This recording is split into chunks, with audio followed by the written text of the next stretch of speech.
Hello साथियों, कैसे हैं आप सभी। मैं विवेक एक बार फिर से आप सभी साथियों का आपके अपने परिवार एग्जामपुर में हार्दिक स्वागत करता हूं। हम हैं एग्जामपुर कलम से क्रांति। क्योंकि आप सभी को मेरी आवाज आ रही है, तो जैसा कि आप सभी जानते हैं, रोज रात 9 बजे हमारी ये स्पेशल क्लास होती है। रोज रात 9 बजे किसकी? जो साथी आपके जीके है, जीके के जो स्पेशल जीके टॉपिक इत्यादि हैं, इनके एक पूरे 100 क्वेश्चन की मैं एक आपको आइडिया दे देता हूं। तो मैंने कल आपको एक स्पेशल जीके टॉपिक की कंप्लीट कराई थी, उसमें आपको कुछ समझ में आया कि किस प्रकार से क्वेश्चन पूछेगा। देखो, अगर आप मेहनत नहीं करोगे, यदि आप पूरा समर्पण अगले 3-4 महीने नहीं दिखाओगे, तो इस बार भी साथी आपका सिलेक्शन नहीं होगा।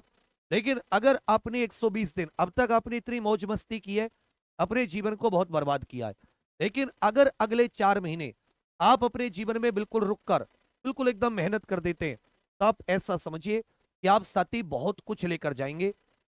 कोई और रास्ता नहीं है कि आप किसी और चीज के द्वारा अपने आप को साबित कर पाए।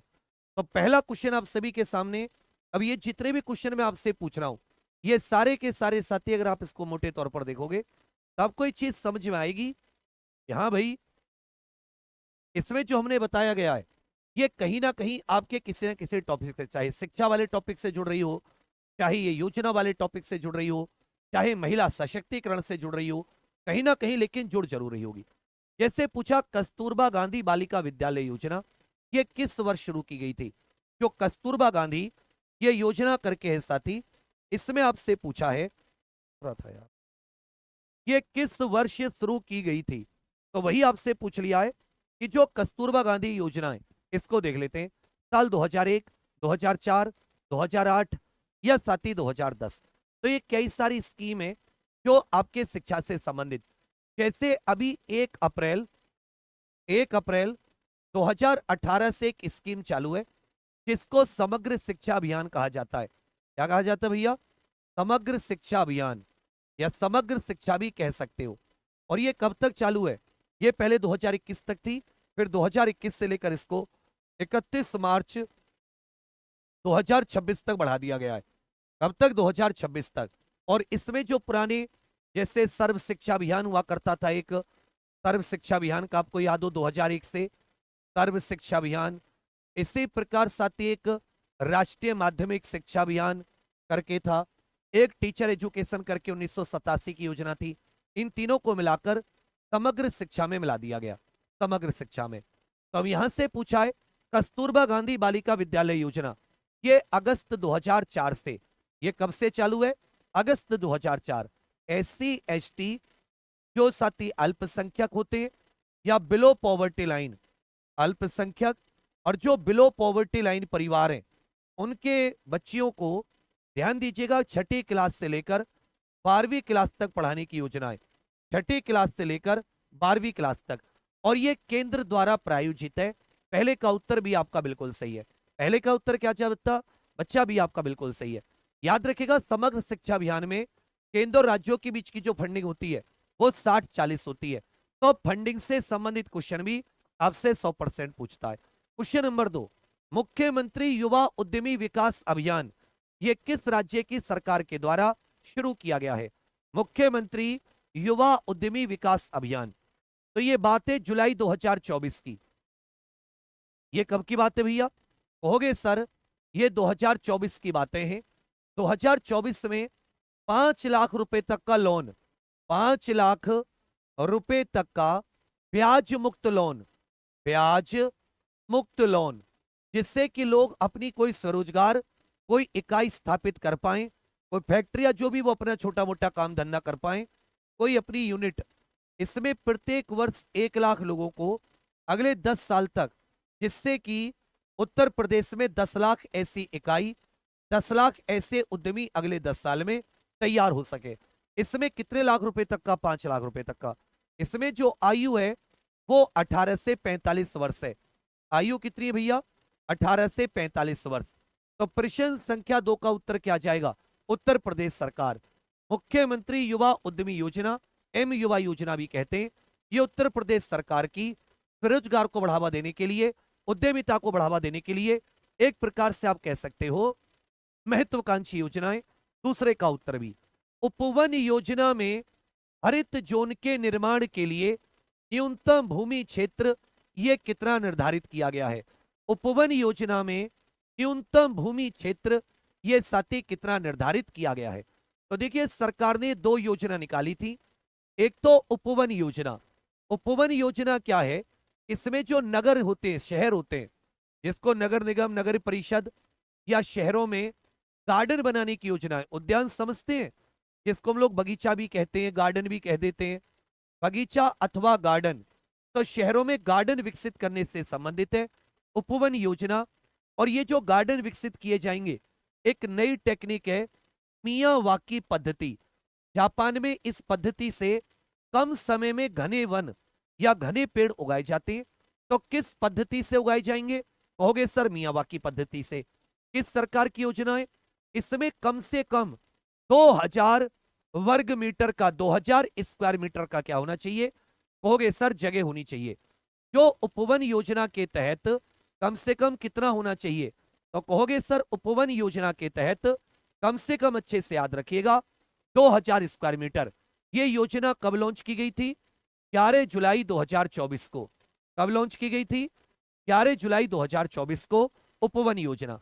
इसमें एक पॉइंट और आप लोग याद करके चलिएगा, इसके साथ साथ ही जो विरासत वृक्ष होते हैं, विरासत वृक्ष पूरे उत्तर प्रदेश में 948 है, प्राचीन वृक्ष, इनको गोद लेने की योजना भी शुरू की थी।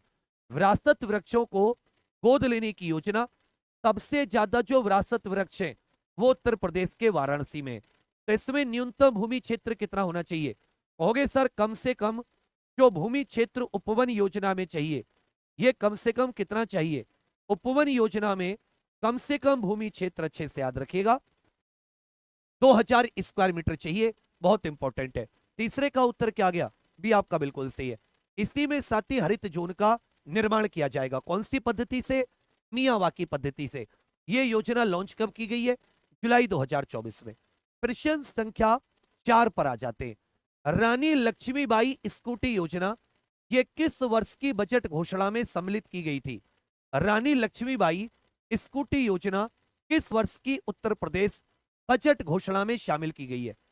जो मेधावी छात्राएं हैं, मेधावी छात्राएं, मेधावी छात्राएं याद रखिएगा, मेधावी छात्राएं जब ये साथी कॉलेज में एडमिशन लेंगी, तो जो प्रथम वर्ष होता है कॉलेज का, उससे जब ये सेकंड ईयर में जाएंगी, तो प्रत्येक क्लास में, जब ये सेकंड क्लास या अपने सेकंड वर्ष में जाएंगी, फर्स्ट ईयर से सेकंड ईयर में, तो जो टॉप 5% है, प्रत्येक क्लास के टॉपर जो होंगी 5%, लगभग उत्तर प्रदेश की 45,000 लड़कियों को एक एक स्कूटी प्रदान की जाएगी।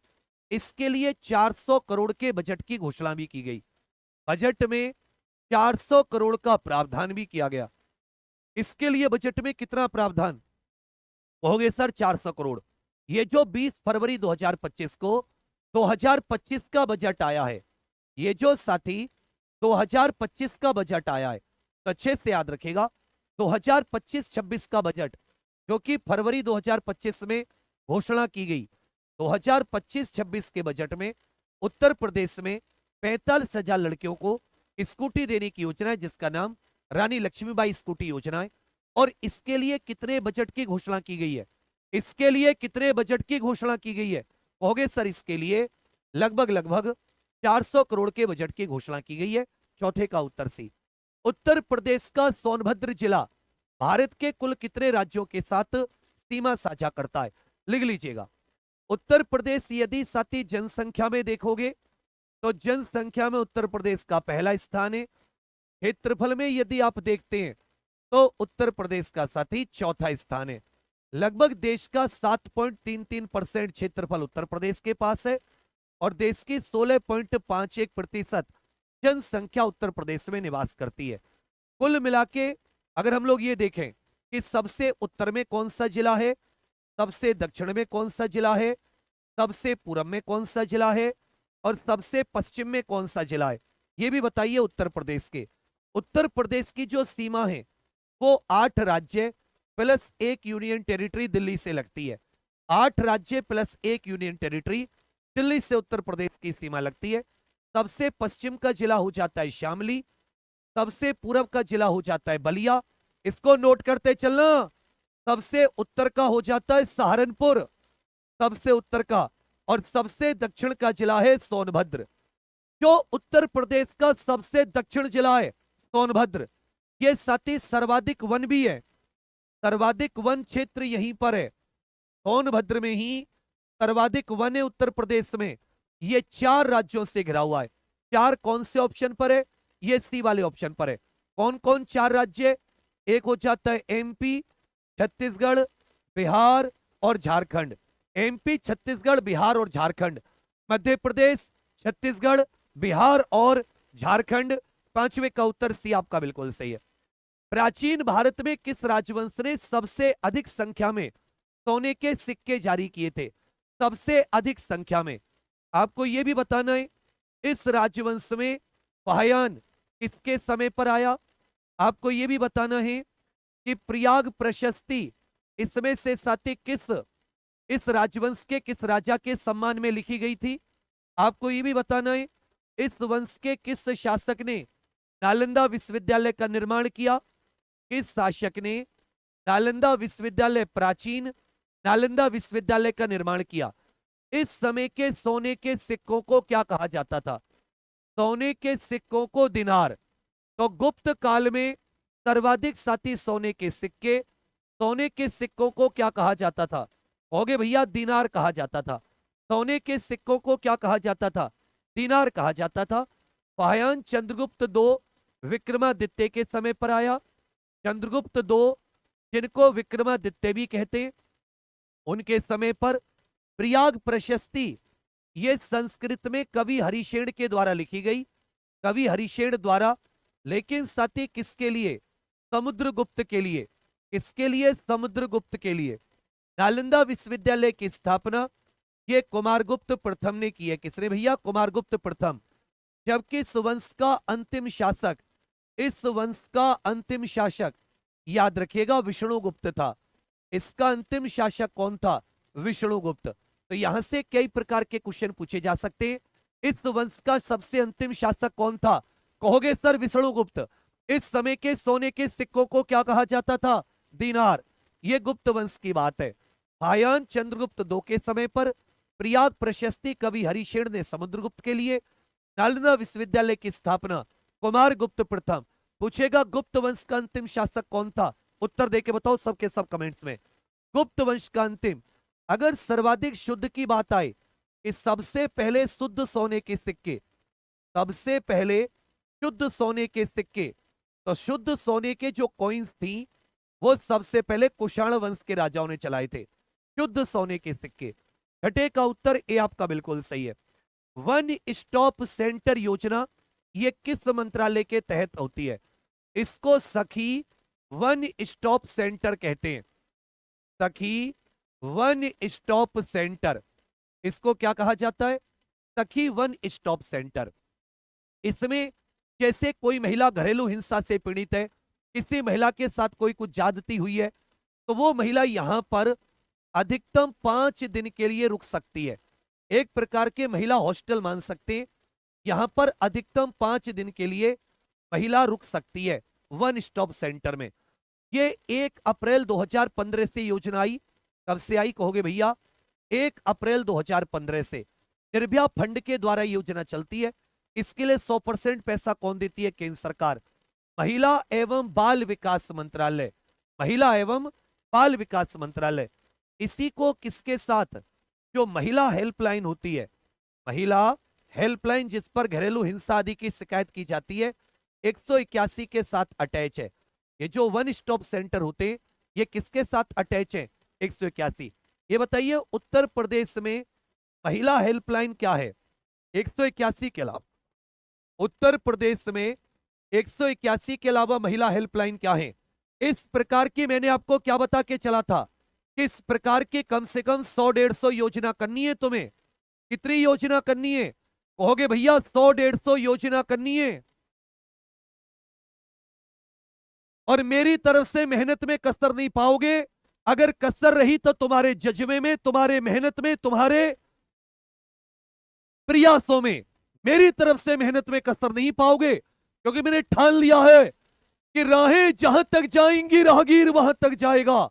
ये दरिया से क्यों पूछ रहे ये नीर कहां तक जाएगा। रे खींच धनु की डोर निशाना साधो अपनी मंजिल का, बाकी बाद में देखेंगे ये तीर कहां तक जाएगा। रे सुल्तान कर दे चढ़ाई। स्पेशल जी के टॉपिक है, नेगेटिव मार्किंग नहीं है। कट ऑफ इतनी ऊंची जाएगी, पसीने आ जाएंगे कट ऑफ देखकर। आज का समय पढ़ने का, आज अपने आप को ठोक के पढ़ लो, मेहनत कर लो। और एक बार आप सब सभी छोटे भाई बहनों से मेरा दिल मतलब खुश हो जाता है और मन करता है खुद से मेहनत करने का। इस वीडियो के लिंक को सबके सब शेयर कर दीजिए। इस वीडियो के लिंक को एक बार सबके सब अपने अपने व्हाट्सएप पर शेयर कर दो बच्चा। बस इतना सा चाहिए, ज्यादा नहीं चाहिए तुमसे। चलो, उत्तर प्रदेश में 1090। उत्तर प्रदेश में महिला हेल्पलाइन क्या है? 1090। जबकि वन स्टॉप सेंटर से महिला हेल्पलाइन 181, 1 अप्रैल 2015 से वन स्टॉप सेंटर। इसकी थ्योरी पढ़ोगे ना बिल्कुल क्रम से कि भाई कैसे इसकी थ्योरी है, तो ये कभी भी तुम्हें हार्ड नहीं लगेगी, बशर्ते आपको इसकी थ्योरी पढ़नी पड़ेगी। थ्योरी पढ़नी पड़ेगी। भारत में महिलाओं के लिए आरक्षण विधेयक, नारी शक्ति वंदन अधिनियम, ये किस वर्ष पारित हुआ? तो देखिए, जब ये संसद में आया, संसद में 128वां संविधान संशोधन, 128वां संविधान संशोधन विधेयक के नाम से, 128वां संविधान संशोधन विधेयक के नाम से, जब ये एक प्रकार से कहोगे कि जब ये साथी संसद में आया तो इसका नाम क्या था? इसका नाम था, कहोगे सर 136, 100 एंड इसको कहोगे सर 28।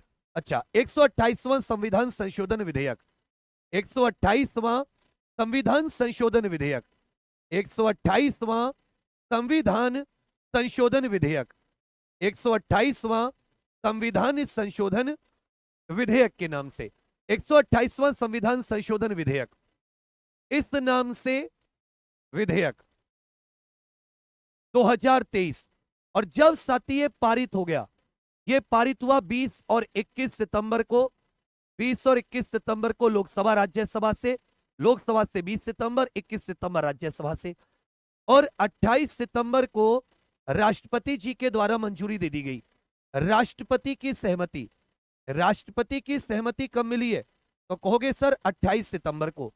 ये विधेयक तो 128वां है, लेकिन जो संविधान संशोधन एक्ट है, अधिनियम है, ये 106वां है।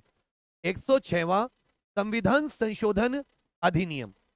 जब ये संसद में आया तब इसका नाम 128 था, लेकिन राष्ट्रपति की मंजूरी के बाद में ये कौन सा बन गया? कहोगे सर राष्ट्रपति की मंजूरी के बाद में ये क्या बन गया है? राष्ट्रपति की मंजूरी के बाद में ये 106वां संविधान संशोधन अधिनियम। 28 सितंबर को राष्ट्रपति की मंजूरी मिली। ये 15 वर्ष के लिए, कितने वर्ष के लिए? 15 वर्ष हेतु लोकसभा, राज्यसभा और राज्य की जो विधानसभा होती है, लोकसभा, राज्यसभा और राज्य का जो विधानमंडल है, उसमें महिलाओं के लिए 33% आरक्षण, महिलाओं के लिए 33% आरक्षण, महिलाओं के लिए। देखो, पंचायतों में महिलाओं के लिए 33% आरक्षण पहले से है, महिलाओं के लिए 33% आरक्षण पहले से। किसमें? पंचायतों में। ये लोकसभा, राज्यसभा, राज्य की विधानसभाओं, विधानमंडल में। तो ये 2023 में आया। भारत में महिलाओं के लिए आरक्षण विधेयक, नारी शक्ति वंदन अधिनियम, लोकसभा, राज्यसभा इत्यादि में। अब इसमें 2-3 क्वेश्चन पूछेगा, लिख लेना। ये कौन सा संविधान संशोधन अधिनियम है? जोर से बोल के बताओ। ऐसा सोचो कि जैसे तुम साक्षात मेरे सामने बैठे हो, वैसे वैसे सोच के बताना है, जैसे साक्षात सामने बैठे हो। ये कौन से नंबर का था? 106वें नंबर का। पेश किस नाम से हुआ? 128वें नाम से। इसको मंजूरी कब प्रदान की गई राष्ट्रपति की? कहोगे सर 28 सितंबर 2023 को। कितने वर्ष के लिए महिलाओं के लिए आरक्षण? 15 वर्ष। लोकसभा, राज्यसभा, राज्य का विधानमंडल, कितना परसेंट? 33%। 8वें का उत्तर सी आपका बिल्कुल सही है। पंचवर्षीय योजना की अंतिम स्वीकृति कौन देता था जब साथी भारत में पंचवर्षीय योजना लागू थी? तो बताइए, कुल कितनी पंचवर्षीय योजनाएं आई? कुल कितनी पंचवर्षीय योजना किस देश से ली गई, किस देश से प्रेरित ये पंचवर्षीय योजनाएं किस देश से प्रेरित थी? योजना आयोग की स्थापना कब हुई है? योजना आयोग की स्थापना, भारत में योजना आयोग की स्थापना कब हुई थी? योजना आयोग को समाप्त कब किया गया? और ये बताइए किस संस्थान ने योजना आयोग का स्थान लिया? योजना आयोग का स्थान ये किस संस्था ने लिया?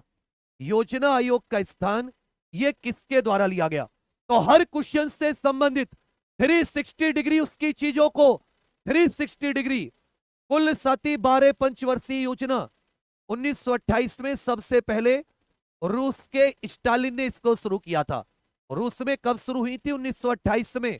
यहीं से प्रेरित होकर जवाहरलाल नेहरू इसको भारत में लेकर आए और इसके लिए मार्च 1950 में योजना आयोग की स्थापना और समाप्त हो गया था 2014 में।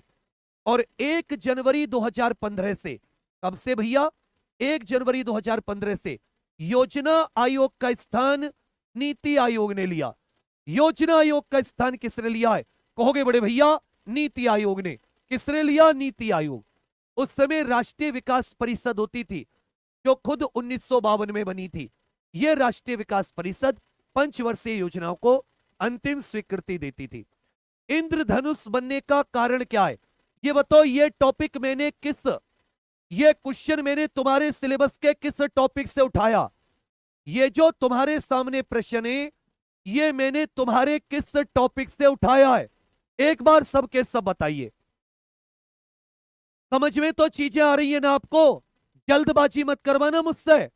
अगर तुम मुझसे ईमानदारी से बिल्कुल अच्छे से पढ़ लिए और एक बात यही चीज आपने बिल्कुल क्रम से थ्योरी से पढ़ ली, अंतिम प्रयास बैच में कुछ भी नहीं छूटेगा तुम्हारा, कुछ भी नहीं बचेगा।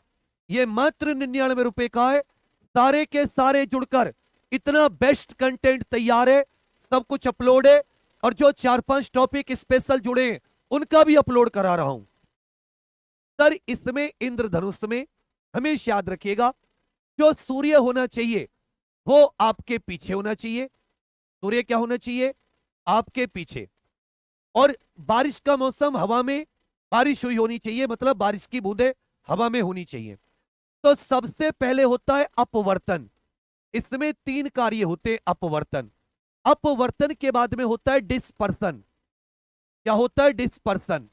और डिस्पर्सन के बाद में जिसको विक्षेपण भी कहते हैं, और विक्षेपण रिफ्रैक्शन हो जाता है सबसे पहले, फिर अपवर्तन, विक्षेपण, और उसके बाद में होता है टोटल इंटरनल रिफ्लेक्शन, पूर्ण आंतरिक परावर्तन। ये 3 मुख्य घटनाएं होती हैं। पूर्ण आंतरिक परावर्तन, रिफ्रैक्शन, इसमें साथी जो रोशनी है उसकी गति कम होती है। इसमें 7 रंगों में सूर्य की रोशनी 7 रंगों में बढ़ जाती है और ये साथी फिर से रिफ्लेक्ट होकर आपकी आंखों पर इस प्रकार का आर्क होता है। इसमें सबसे ऊपर रेड कलर होता है और सबसे नीचे क्या होता है? वायोलेट या बैंगनी। इसका क्रम होता है नीचे से ऊपर। जब भी आपको इंद्रधनुष दिखेगा, ये मैंने प्राकृतिक घटना से लिया है। ये मैंने कहां से लिया है क्वेश्चन? जो तुम्हारे पेपर में प्राकृतिक घटनाएं टॉपिक है। तो विबग्योर, तो सबसे ऊपर कौन सा दिखाई देगा? रेड। सबसे नीचे। तब यहां पर आपको साथी इसमें रिफ्रैक्शन, ये 3 घटनाएं होती है। केवल रिफ्रैक्शन नहीं होता, रिफ्रैक्शन होता है, फिर डिफ्यूजन, फिर उसके बाद में पूर्ण आंतरिक परावर्तन। 10वें का उत्तर क्या गया? बी आपका बिल्कुल सही है। तो साथियों इसमें टेस्ट सीरीज से लेकर आपके पूर्ण जितने भी स्टडी मटेरियल हैं, हर एक चीज पूरी जान लगा देंगे, किसी चीज की कमी नहीं और कोई आप पर आर्थिक बोझ नहीं है। तो जो भी साथी है सबके सब एक बार मेरे कहने से पूरी थ्योरी क्रम से आप लोग एग्जाम प्रो ऑफिशियल एप्लीकेशन के अंतिम प्रयास बैच से कीजिए। कह रखा एकल नागरिकता का प्रावधान ये किस देश से प्रेरित है? भारत के संविधान में एकल नागरिकता अमेरिका से लिया हमने। महाभियोग की प्रक्रिया अमेरिका के संविधान से क्या ली? महाभियोग की प्रक्रिया। मौलिक अधिकार लिए। ब्रिटेन से एकल नागरिकता ली। संसदीय सरकार की व्यवस्था ली, संसदीय सरकार। कनाडा से संघीय व्यवस्था ली, कनाडा से संघीय व्यवस्था ली। राज्यपाल का पद भी लिया और अवशिष्ट शक्तियां केंद्र में, यह भी हमने कनाडा से लिया। अवशिष्ट शक्तियां केंद्र में ऑस्ट्रेलिया के संविधान से हमने समवर्ती सूची की व्यवस्था ली। 11 का उत्तर क्या चाहता है भी आपका बिल्कुल सही है। एकल नागरिकता ब्रिटेन के प्रावधान से किसी आवेशित वस्तु से पृथ्वी पर आवेश के स्थानांतरण की प्रक्रिया को क्या कहते हैं। जैसे मान लेता हूं आपके घर में कोई बिजली से चलने वाला यंत्र है, उसमें ज्यादा चार्ज आ गया, उसमें साथ ही ज्यादा वोल्टेज आ गए, उसमें ज्यादा करंट आ गया, तो जो एक्स्ट्रा करंट होता है वो कहां से, एक अर्थिंग वाला चार तार होता है जिसको अर्थिंग वायर बोलते हैं कि भाई हमने इसको किससे कर दिया, अर्थ, मतलब जो एक्स्ट्रा चार्ज है वो पृथ्वी में पहुंचा दिया। वो किस में पहुंचा दिया, पृथ्वी में। इसलिए जितने भी वायर होते हैं जब आप घर की वायरिंग करते हैं तो या तो हरा और पीला, या तो हरा या पीला, या फिर जो हरा तार होता है ये कौन सा तार होता है, इसको अर्थिंग वायर कहते हैं। तो ये बहुत इंपॉर्टेंट है। किसी आवेशित वस्तु से पृथ्वी पर आवेश के स्थानांतरण की प्रक्रिया अर्थिंग कहलाती है।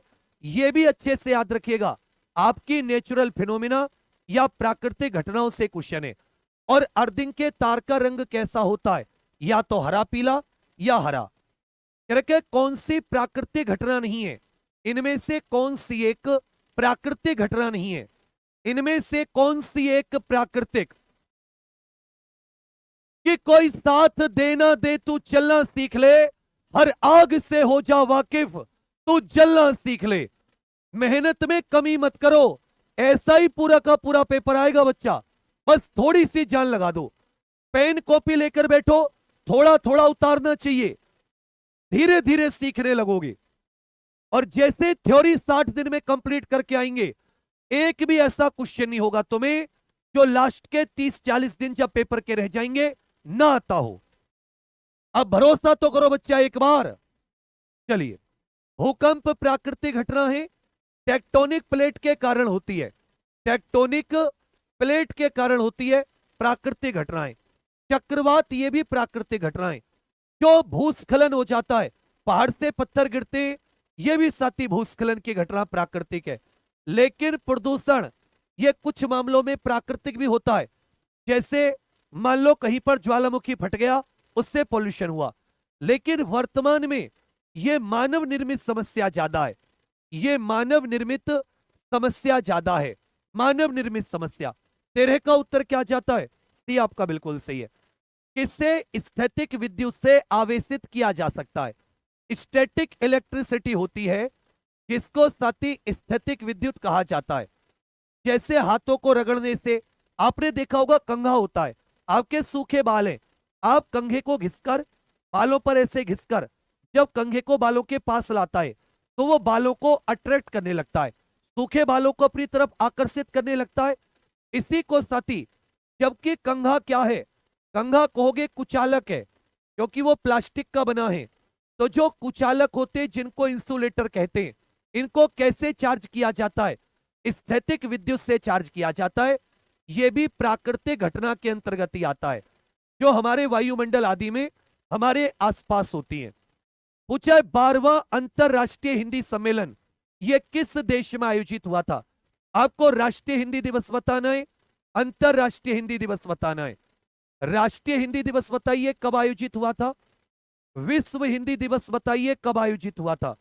राष्ट्रीय हिंदी दिवस और विश्व हिंदी दिवस, राष्ट्रीय हिंदी दिवस और विश्व हिंदी दिवस, एक बार और सारे के सारे छोटे भाई बहन साथ दे दो, क्योंकि मेहनत कर दूंगा चाहे तुम जितनी चाहोगे।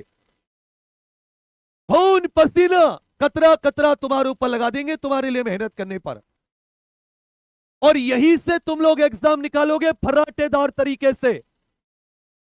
बस थोड़ा सा तुम्हारा साथ मिल जाए और ऊर्जा चाहिए, ऊर्जा। हो गए सर 14 सितंबर। 14 सितंबर को प्रत्येक वर्ष राष्ट्रीय हिंदी दिवस मनाया जाता है, जबकि विश्व हिंदी दिवस कब मनाया जाता है। हो गए सर 10 जनवरी। विश्व हिंदी दिवस, जो 12वां हिंदी दिवस था, विश्व अंतरराष्ट्रीय हिंदी दिवस, यह फिजी में आयोजित हुआ था 2023 में, फिजी में। जबकि पहला पूछ लेगा आपसे तो पहला याद रखिएगा 1975 में महाराष्ट्र के नागपुर में, पहला 1975 महाराष्ट्र के नागपुर। 15वें का उत्तर डी आपका बिल्कुल सही है। भारत 2026 में होने वाले ग्लोबल बिग कैट समिट की मेजबानी किस शहर में करेगा? भारत 2026 में ग्लोबल बिग कैट समिट की मेजबानी ये किस शहर में करेगा? ग्लोबल बिग कैट समिट की मेजबानी मुंबई, नई दिल्ली, बेंगलुरु, जयपुर। ये बताइए प्रोजेक्ट टाइगर कब लॉन्च किया गया था? प्रोजेक्ट टाइगर 1973 में लॉन्च किया गया था, 1973 में। और भारत ने 2023 में इसके 50 वर्ष पूरे होने पर इंटरनेशनल बिग कैट अलायंस नामक 7 जो साथी शेर, चीते, बाघ इत्यादि होते इनको बचाने के लिए इसमें 12 देश शामिल हो चुके हैं। इनकी 2026 में बैठक नई दिल्ली में आयोजित होगी। कहां पर? नई दिल्ली।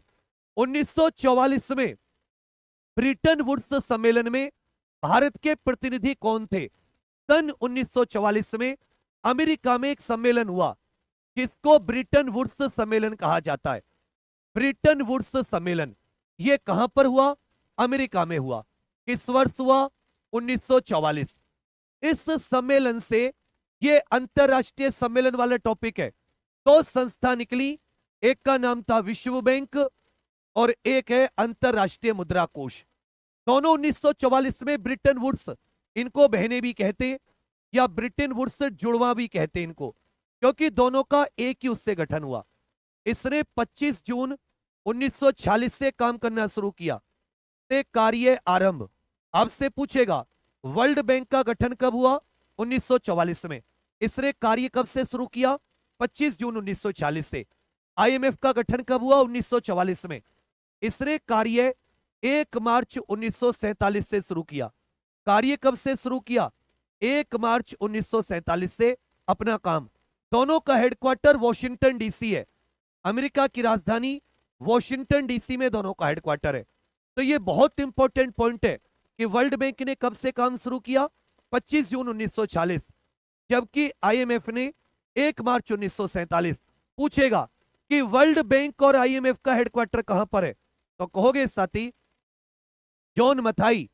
ये जॉन मथाई जो बाद में भारत के पहले वित्त मंत्री बने, इन्होंने अच्छे से याद रखिएगा ब्रिटेन वुड्स सम्मेलन में भाग लिया था। John Mathai R K Shanmukham Chetty, I think R K, ये तो वो थे आर के षणमुखम चेट्टी जिन्होंने भारत का पहला बजट पेश किया था। आर के षणमुखम चेट्टी जिन्होंने भारत का पहला बजट पेश किया था। ये जिन्होंने, साथी याद रखेगा, भारत का पहला बजट पेश किया था। 17 का उत्तर डी आपका बिल्कुल सही है। कौन भारतीय नेता तीनों गोलमेज सम्मेलन में उपस्थित हुए? इनमें से कौन भारतीय नेता थे जो तीनों के तीनों गोलमेज सम्मेलन में शामिल हुए? तीनों के तीनों गोलमेज सम्मेलन। पहला गोलमेज सम्मेलन 1930 में, दूसरा 1931, तीसरा 1932। समझे मेरी बात? पहला, दूसरा, तीसरा। दूसरे में गांधी जी भी शामिल हुए। दूसरे में इसमें साइमन कमीशन की रिपोर्ट को, साइमन कमीशन की रिपोर्ट पर चर्चा करने के लिए, साइमन कमीशन की रिपोर्ट पर चर्चा करने के लिए कमीशन, तो पूछा कौन? डॉक्टर भीमराव अंबेडकर जी। बाबा साहब ने तीनों के तीनों गोलमेज सम्मेलन में भाग लिया था। 18 का उत्तर ए। कौन आपको स्पैम से नहीं बचाएगा? कौन आपको स्पैम, जो अनचाहे ईमेल या मैसेज होते हैं, अनचाहे ईमेल या जो मैसेज होते हैं, जिनको साथी अनैच्छिक ईमेल या मैसेज भी कह सकते हैं, जो नहीं चाहते कि आपके पास आए, ये प्रचार आदि के जो मैसेज होते हैं, इनको स्पैम कहा जाता है। इनको क्या कहा जाता है? स्पैम। स्पैम ब्लॉकर, ईमेल के नियम, फिल्टर लगा के आप इनसे बच सकते हो। लेकिन जो पॉपअप ब्लॉकर होते हैं, ये तो वेबसाइट्स में जो पॉपअप निकल के आते हैं उससे बचाते हैं, ना कि स्पैम से। विश्व की तीसरी सबसे बड़ी सोशल मीडिया कंपनी, विश्व की तीसरी सबसे बड़ी सोशल मीडिया कंपनी, आपसे पूछी है कि विश्व की तीसरी सबसे बड़ी सोशल मीडिया कंपनी कौन सी है, तो तीनों को याद कर लीजिएगा। सबसे पहले अभी भी फेसबुक 3 बिलियन यूजर, दूसरे पर आ जाती है यूट्यूब, तीसरे पर आ जाती है साथी व्हाट्सएप, तीसरे पर क्या आ जाती है? व्हाट्सएप। व्हाट्सएप जेन कूम और ब्रायन एक्टन के द्वारा, जेन कूम और ब्रायन एक्टन के द्वारा ये व्हाट्सएप की स्थापना की गई थी ये सोशल मीडिया टॉपिक से क्वेश्चन है। इंस्टाग्राम के मुख्य संस्थापक कौन है? इंस्टाग्राम के प्रमुख संस्थापक कौन है? इंस्टाग्राम, देखिए झांग यिमिंग ये टिकटॉक का संस्थापक है, टिकटॉक का। जबकि ब्रायन एक्टन जानकुम ये व्हाट्सएप के संस्थापक है, व्हाट्सएप के। याद रखिएगा केविन सिस्ट्रोम और माइक क्राइगर, इन दोनों ने इंस्टाग्राम की स्थापना की थी। केविन सिस्ट्रोम और Mike Krieger. Hema Malini beyond the dream girl, इस पुस्तक के लेखक कौन है? Hema Malini beyond the dream girl, इस पुस्तक के लेखक कौन है? Hema Malini beyond the dream girl, आपसे पूछा इस किताब के लेखक कौन है, तो अच्छे से याद रखिएगा Hema Malini beyond the dream girl. Ram Kamal Mukherjee, Ram Kamal Mukherjee. Wings of fire, इसके लेखक बताइए कौन है? विंग्स ऑफ फायर, इस किताब के लेखक कौन है? Wings of fire. Last question तक रुकना, 100वें क्वेश्चन तक।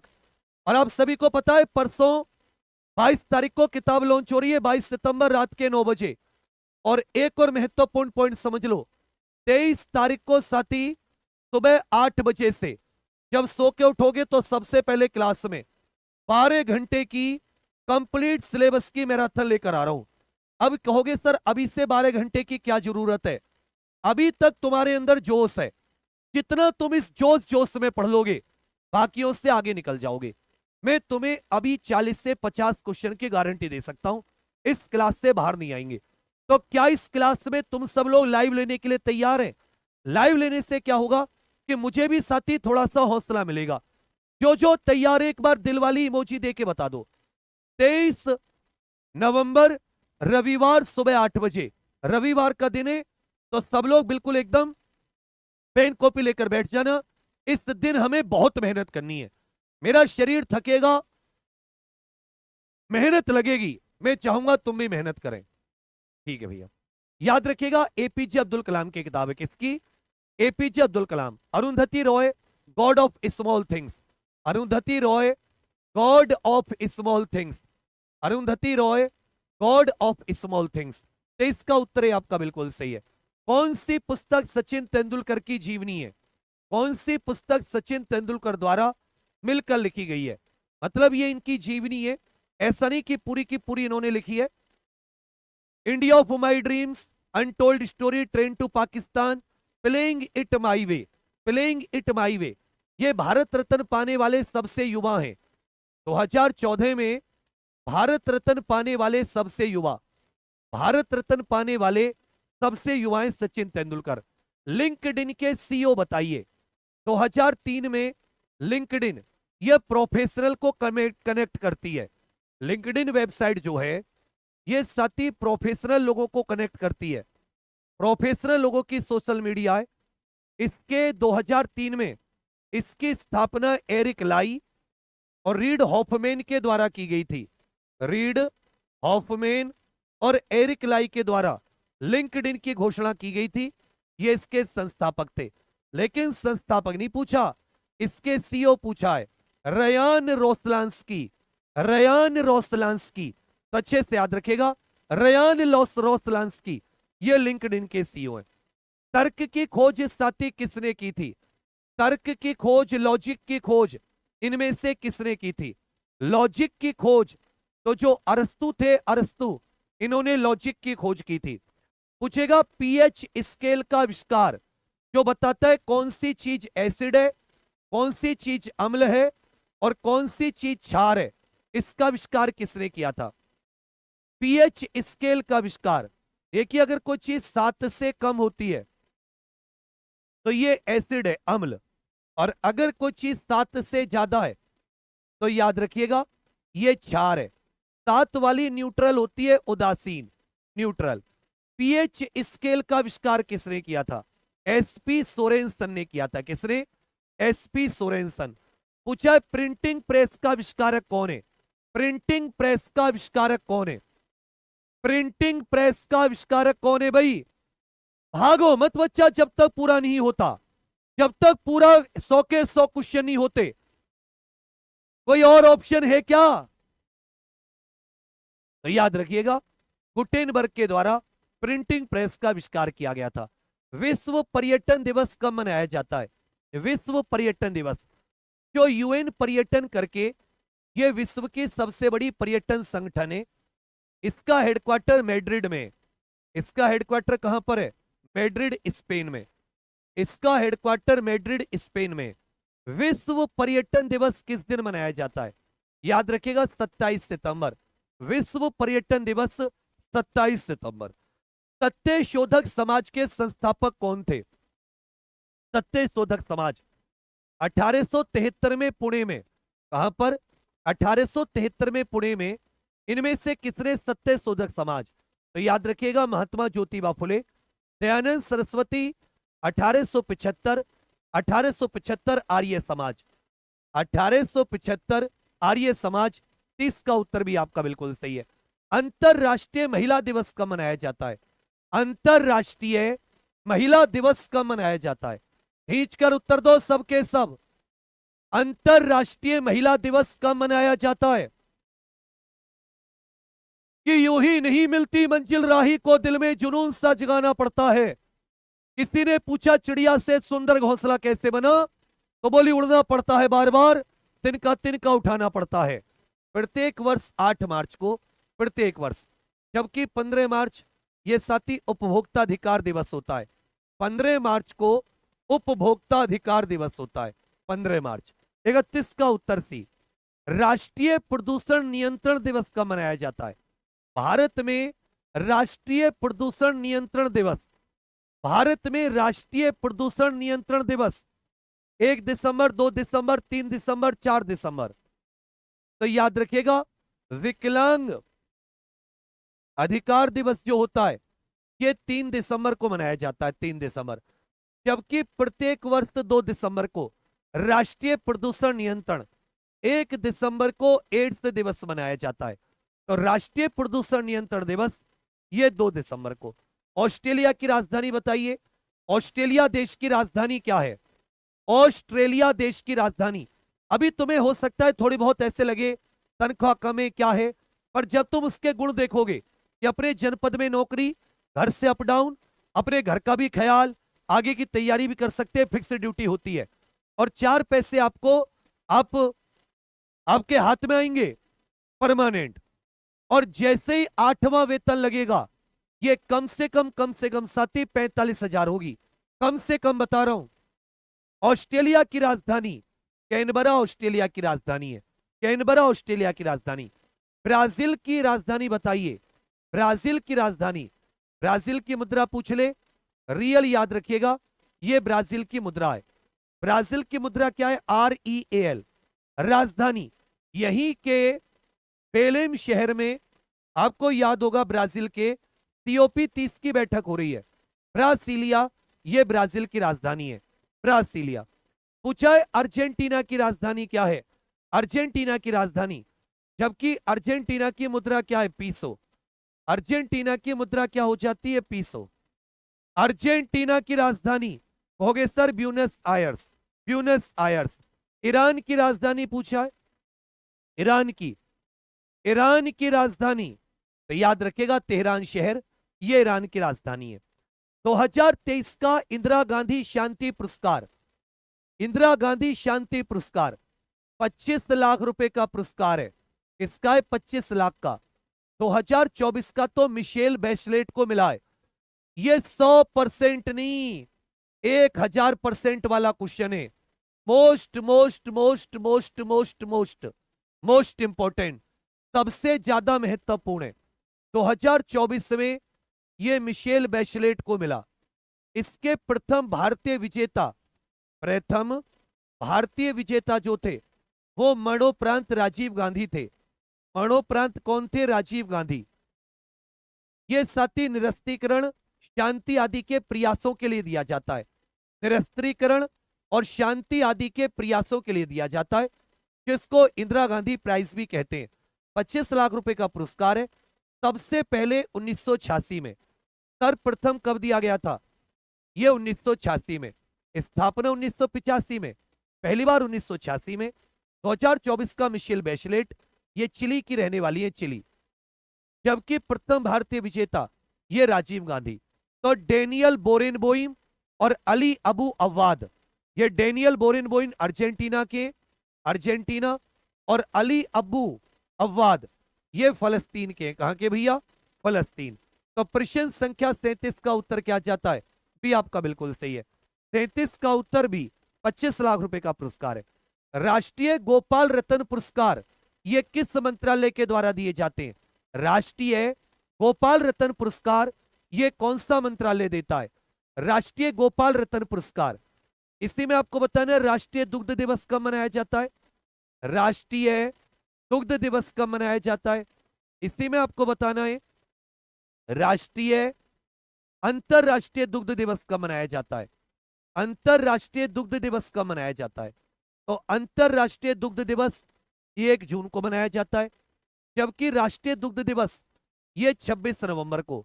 दूध का उत्पादन बढ़ाने के लिए भारत में ऑपरेशन फ्लड लॉन्च हुआ था 1970 में, जिसको श्वेत क्रांति भी कहा जाता है। इसको क्या कहा जाता है? White revolution. तो मत्स्य पालन, पशुपालन और डेयरी मंत्रालय देता है, क्योंकि ये दूध उत्पादकों को दिया जाता है, तो डेयरी मंत्रालय इस अवार्ड को देता है। 38 का उत्तर सी आपका बिल्कुल सही है। 34वें व्यास सम्मान 2024 से किससे सम्मानित किया गया है?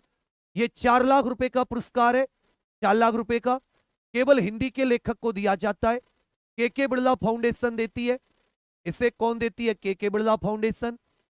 और ये याद रखिएगा, ये केवल हिंदी के लिए दिया जाता है। 4 लाख रुपए का पुरस्कार है और पहली बार 1991 में दिया गया रामविलास शर्मा जी को। 34वां व्यास सम्मान ये सूर्या बाला को दिया गया। 34वां व्यास सम्मान किसे दिया गया? सूर्या बाला। 39 का उत्तर भी आपका बिल्कुल सही है। किस देश ने भारत के प्रधानमंत्री को ऑर्डर ऑफ मुबारक अल कबीर से सम्मानित किया? ऑर्डर ऑफ मुबारक अल कबीर से सम्मानित किया है। ऑर्डर ऑफ मुबारक अल कबीर से। इसकी मुद्रा दिनार है। इस देश की मुद्रा क्या है? कहोगे सर दिनार, जबकि राजधानी कुवैत सिटी हो जाती है। राजधानी क्या है? Kuwait city. राजधानी है कुवैत सिटी। भारत के प्रधानमंत्री को ऑर्डर ऑफ मुबारक अल कबीर ये कुवैत ने दिया है। ऑर्डर ऑफ मुबारक अल कबीर किसने दिया है? कहोगे सर कुवैत ने दिया है ऑर्डर ऑफ मुबारक। कौन सा विश्व बैंक समूह का हिस्सा नहीं है? आप ये बताइए। वर्ल्ड बैंक का गठन कब हुआ? वर्ल्ड बैंक ने कार्य कब आरंभ किया? अभी थोड़ी देर पहले बताया था।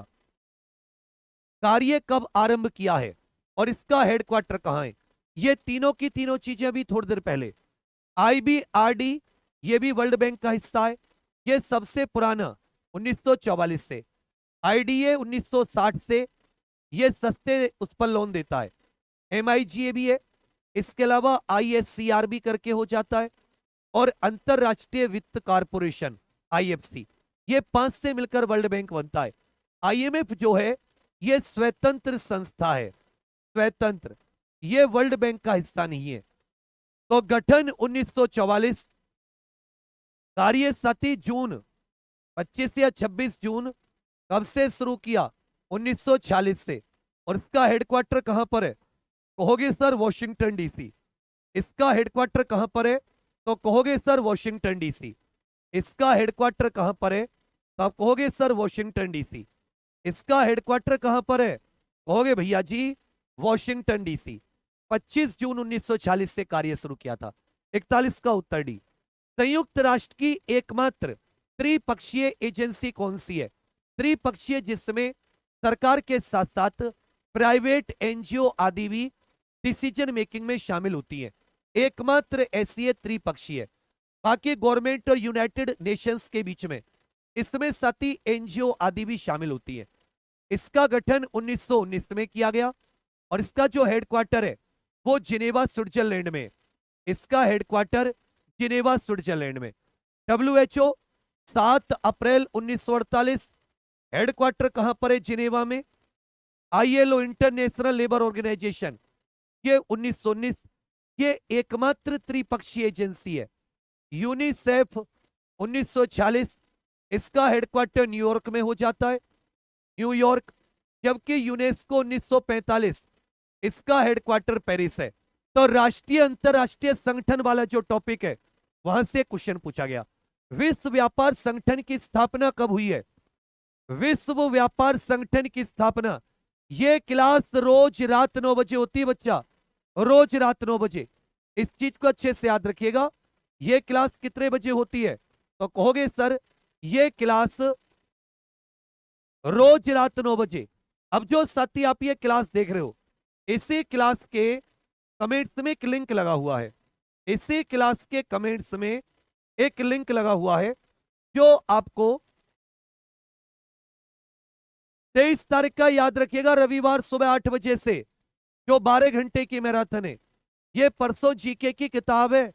इसको आप लोग सबके सब रात को 9 बजे जितने लाइव आएंगे आपको और डिस्काउंट मिलेगा। और यहां पर ध्यान दीजिएगा, ये आपकी 12 घंटे की वो तांडव क्लास है। बहुत बहुत फायदा मिलेगा तुम इस क्लास का, क्योंकि टिककर पढ़ेंगे तो सबके सब इसको अपने को नोट कर लीजिएगा। पूछा विश्व व्यापार संगठन, एक गेट करके संस्था होती थी, 1 जनवरी 1948 से अस्तित्व में आई। इसके लिए जो इसके स्थान पर 1 जनवरी 1995 से 1 जनवरी 1995 से गेट के स्थान पर याद रखिएगा WTO विश्व व्यापार संगठन। इसका हेडक्वार्टर कहां पर है? जिनेवा स्विट्जरलैंड में। नाटो का 32वां सदस्य है North Atlantic Treaty Organization, North Atlantic Treaty Organization, North Atlantic Treaty Organization करके ये साथी संगठन है जिसका नाम है नाटो। 1949 में इसकी स्थापना हुई। मिलिट्री संगठन है। ब्रुसेल्स इसका हेडक्वार्टर है, बेल्जियम ब्रुसेल्स में इसका हेडक्वार्टर। इसका 32वां सदस्य स्वीडन बनाए, इसका 32वां सदस्य कौन बनाए? स्वीडन बनाए। केंद्रीय जूट प्रौद्योगिकी शोध संस्थान कहां पर है? जूट जिसको स्वर्णिम रेशा कहते हैं, जूट को क्या कहा जाता है? स्वर्णिम रेशा या गोल्डन फाइबर कहा जाता है। भाई जूट को क्या कहा जाता है? Golden fibre. एक बात तो मेरी समझ में आ गई, तुम जितने 100 के 100 क्वेश्चन इस क्लास के नहीं करके जा रहे ना, एक का भी नंबर अगर तुम्हारा आ जाए, तुम कितना भी जोर लगा लेना, क्योंकि तुम्हारे अंदर वो पढ़ने का जज्बा नहीं है। तुमसे हजारों गुना बच्चे जो पागलों की तरह 10-10 घंटे, तुम ऐसा फॉर्म भरने का और पेपर देने का क्या फायदा जिसमें तुम 1 से 2 घंटे भी डेली पढ़ाई ना कर सको? कुछ नहीं होना। अगर तुम्हें पढ़ने का दम नहीं है त्याग दो। जो कर रहे हो छोटी मोटी नौकरी या जो कुछ करना चाहो करो, भाड़ में जाओ। पढ़ना बस की नहीं है, भागना है, नाच गाना देखना इंस्टाग्राम पे जाके। संस्कृति को मजबूत करोगे, पढ़ोगे नहीं। केंद्रीय जूट तो मैसूर में हो जाता है। खाद्य प्रौद्योगिकी, ये बहुत इंपॉर्टेंट है। खाद्य प्रौद्योगिकी को लेकर ये यहां पर मैसूर में। लखनऊ में याद रखना गन्ना है। लखनऊ में नेशनल बोटेनिकल रिसर्च इंस्टीट्यूट है, यहीं पर साथी CDRI ये सब है। देहरादून में Indian institute of remote sensing, Indian institute of petroleum, ये सारे के सारे। केंद्रीय जूट प्रौद्योगिकी कहां पर है? कहोगे सर कोलकाता। केंद्रीय खनन अनुसंधान संस्थान कहां पर है? केंद्रीय खनन अनुसंधान संस्थान कहां पर है? केंद्रीय खनन अनुसंधान संस्थान। कुछ लोग होते हैं उन पे वो दुनिया हंसती है ना, उनको शर्म नहीं होती, उनको नहीं होता कि मुझे हंसाना नहीं है दुनिया को। इनको कुछ इनके मुंह बंद करने हैं। कुछ होते हैं जिसके अंदर में आग जलती है, कुछ ही होते हैं वो, सबके अंदर नहीं होता। ये धनबाद, झारखंड के धनबाद में स्थित है खनन। भारतीय कृषि अनुसंधान संस्थान, जिसको पूसा संस्थान भी कहते हैं, जो साथी हरित क्रांति हुई उसमें गेहूं का उत्पादन बढ़ाने के लिए इस IARI या पूसा संस्थान का अहम योगदान है। भारतीय कृषि, ये नई दिल्ली में स्थित है। कहां पर? नई दिल्ली। मतदान की आयु 21 वर्ष से घटाकर 18 वर्ष किस संविधान संशोधन के तहत हुई थी? किस संविधान संशोधन के तहत? मतदान का अधिकार हमें अनुच्छेद 326 देता है। मतदान का अधिकार हमें कौन सा अनुच्छेद देता है? कहोगे सर मतदान का अधिकार अनुच्छेद 326 देता है। 61वें संविधान संशोधन 1988, जो कि मार्च 1989 से लागू हुआ। ये कब से लागू हुआ? कहोगे सर मार्च 1989। 48 का उत्तर भी। भारत चीन की उत्तर पूर्वी सीमा ये कौन सी रेखा बनाती है? भारत और चीन की उत्तर पूर्व वाले हिस्से की जो सीमा रेखा है, तो आप कहोगे सर 3488 किलोमीटर की सीमाएं भारत और चीन की। लद्दाख की तरफ तो एलएसी हो जाती है, फिर ये अपनी नॉर्मल बाउंड्री। और यहां याद रखिएगा मैकमोहन रेखा, कौन सी रेखा? मैकमोहन रेखा, ये भारत और चीन के बीच अंतरराष्ट्रीय सीमा रेखा है। ये आपका बिल्कुल सही है। भारत और पाकिस्तान के बीच में ये साथी रेड क्लिफ, और पाकिस्तान और अफगानिस्तान के बीच में ये हो जाती है डूरंड, जबकि भारत और श्रीलंका के बीच में पाक जल डमरू मध्य 39 का उत्तर सी। पंचशील समझौता भारत और किस देश के बीच में हुआ? 29 अप्रैल 1954। कब की बात है भैया? कहोगे सर 29 अप्रैल 1954 की बात है। 29 अप्रैल 1954, 29 अप्रैल 1954 को भारत और चीन के बीच में, भारत और चीन के बीच में 29 अप्रैल 1954 को भारत और चीन के बीच में, बाद में फिर 1993 एक साथी बाउंड्री एग्रीमेंट भी हुआ। अभी किसी कोई पेपर लिया था उत्तर प्रदेश पुलिस भर्ती बोर्ड ने, ये सब क्वेश्चन पूछे। ये क्वेश्चन भारत और पड़ोसी देशों से पूछे जाते हैं। भारत और पड़ोसी देश वाला टॉपिक जो है, भारत और पड़ोसी देश। मालदीव में तख्ता पलट विफल करने में भारत ने किस ऑपरेशन के तहत मदद की? 1988 में मालदीव में तख्ता पलट हो रहा था, भारत ने अपनी सेनाएं भेजकर तख्ता पलट को रोका। कौन से ऑपरेशन के तहत? कौन से ऑपरेशन के तहत? तो याद रखिएगा ऑपरेशन कैक्टस। 1988 में मालदीव में तख्ता पलट रोका। मालदीव की राजधानी क्या हो जाती है? माले। जबकि मालदीव की मुद्रा क्या है? कहोगे सर रुपया। ये मालदीव की मुद्रा है। जो 8 डिग्री चैनल है वो भारत के मिनी कॉय को मालदीव से अलग करता है। 51 का उत्तर भी। अंतरराष्ट्रीय शांति बनाए रखना यह किस संगठन का उद्देश्य है? अंतरराष्ट्रीय शांति को बनाए रखना यह किस संगठन का उद्देश्य है? अंतरराष्ट्रीय शांति बनाए रखना, याद रखिएगा संयुक्त राष्ट्र। 24 अक्टूबर 1945 को अस्तित्व में आया। 24 अक्टूबर 1945। संयुक्त राष्ट्र के 5 सक्रिय अंग हैं। संयुक्त राष्ट्र के कितने सक्रिय अंग हैं? 5, जबकि इसका हेडक्वार्टर न्यूयॉर्क में है। इसका हेडक्वार्टर कब है? कहोगे सर न्यूयॉर्क में। इनमें से कौन सा साइबर सुरक्षा का भाग नहीं है? इनमें से किसके द्वारा आप साइबर सुरक्षा या अपने कंप्यूटर पे जो आप काम कर रहे हो उसकी रक्षा नहीं कर सकते? डेटा इंक्रिप्शन का मतलब होता है डेटा के स्वरूप को बदलकर, फायरवेल का उपयोग करके, एंटीवायरस सॉफ्टवेयर का इस्तेमाल करके। अब कंप्यूटर में भौतिक गश्त कैसे लगाओगे? कंप्यूटर में आप घुसकर गश्त कैसे लगाओगे? यह साइबर सुरक्षा का भाग नहीं है। भारत का सबसे पुराना अर्धसैनिक बल कौन सा है? भारत का सबसे पुराना अर्धसैनिक बल, तो याद रखेगा 1835 में कचार लेवी के नाम से शिलोंग में इसका हेडक्वार्टर है। शिलोंग में क्या है भैया? इसका हेडक्वार्टर है। मेघालय के शिलोंग में इसका हेडक्वार्टर। भारत म्यांमार सीमा की रक्षा और उत्तर पूर्व में शांति बनाए रखना, असम राइफल्स भारत का सबसे पुराना अर्धसैनिक बल है। 26/11 हमले के बाद समुद्री सुरक्षा के लिए कौन सा बल बनाया गया? समुद्री सुरक्षा के लिए, मतलब इसको समुद्री सुरक्षा की भी जिम्मेदारी दी गई। हालांकि इसका बल का गठन पहले हो चुका था 1978 में, इंडियन कोस्ट गार्ड। लेकिन वैसे आपको इसको ऐसे पूछना चाहिए था कि मुंबई पर जो 26 नवंबर को हमला हुआ था उसके बाद ओवरऑल आतंकवादी घटनाओं की जांच के लिए, आतंकवादी घटनाओं की जांच के लिए एनआईए बनी थी। क्या बनी थी? NIA, national investigation agency. National investigation agency. Bharat की प्रथम रक्षा पंक्ति किसको कहा जाता है? भारत की पहली रक्षा पंक्ति साथी किसको कहा जाता है? भारत की ये आंतरिक सुरक्षा और आतंकवाद वाले टॉपिक से, ये किससे भैया?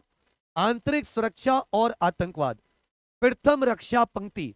तो याद रखिएगा भारत और पाकिस्तान, भारत और नापाकिस्तान, भारत और बांग्लादेश दोनों की शांति के समय पर अंतरराष्ट्रीय सीमा की रक्षा, बॉर्डर सिक्योरिटी फोर्स, 1 दिसंबर 1965 को, 1 दिसंबर 1965। तो अच्छे से याद रखिएगा, बीएसएफ भारत की पहली रक्षा पंक्ति है।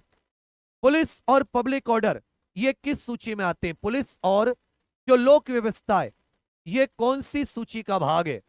पुलिस, लोक व्यवस्था, इसके अलावा कृषि स्वास्थ्य, पुलिस लोक व्यवस्था, इसके अलावा कृषि स्वास्थ्य, सिंचाई भूमि, सिंचाई भूमि, ये सब भी किसके अंतर्गत आते हैं?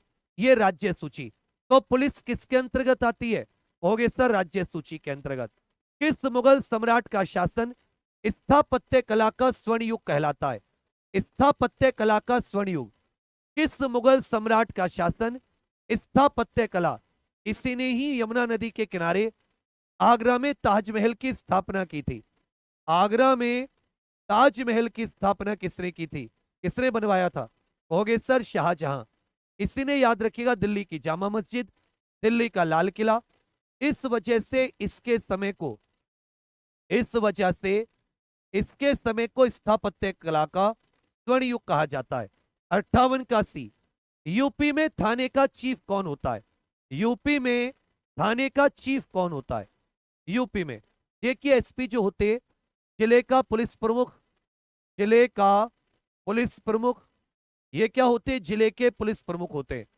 जबकि स्टेशन हाउस ऑफिसर जो होता है, जिसको स्टेशन हाउस ऑफिसर कहा जाता है, पुलिस सामान्य प्रशासनिक व्यवस्था से पूछा है, स्टेशन हाउस ऑफिसर ये थाने प्रमुख होते हैं।